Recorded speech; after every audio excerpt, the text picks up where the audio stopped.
Ümumiyyətlə, kosmetoloji prosedurlar hər hansı bir fizioloji və yaxud da psixoloji asılılıq yaradırmı? Çünki yəni, bəzi insanlar var ki, artıq məsələn 1-2 prosedurdan sonra artıq hər güzgününə keçdikcə artıq hər dəfə özlərində bir nöqsan axtarırlar. Buramda da biraz var, nəsə, məsələn batıq var, burada bir dolğu əlavə elətdirim və belə ardı arası kəsilmir. Bir də baxır ki, artıq həmin üz quruluşu, deyək ki, 3 il əvvəlki insandan artıq 3 il sonraki insan arasında yerlə göy qədər fərq var. Hətta ailə üzvü belə tanımır. Yəni belə bir absurd hallarla da qarşılaşırıq. Prosedurlar ümumiyyətlə heç bir halda fiziki asılılıq yaratmır. Çünki botoks 6 ay sonra keçdi, pasiyentin təbii ki öz arzusudur.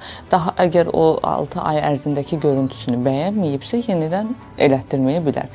Hialuron turşusunu, yəni dolğuların zamanı keçir. Dolğular tədricən zaten bu bədənimizdə olan maddədən olduğu üçün bu tədricən bədənimizdə artıq formalaşandan sonra, forması əvvəlki halını, həcmi əvvəlki halını itirəndən sonra pasiyent istəmərsə, təbii ki, heç bir halda məcburiyyət yaratmır ki, bu proseduru yenidən etməlisən. Çünki o qırışının getdiyi halı, o üzündəki həcmi, gənc görüntünü, istədiyi görüntünü alandan sonra təbii ki, psixoloji hər bir xanımda o asıllıq yaranır. Çünki istəmir artıq güzgü qarşısında qırışları olsun, üzündəki o həcm itmiş olsun.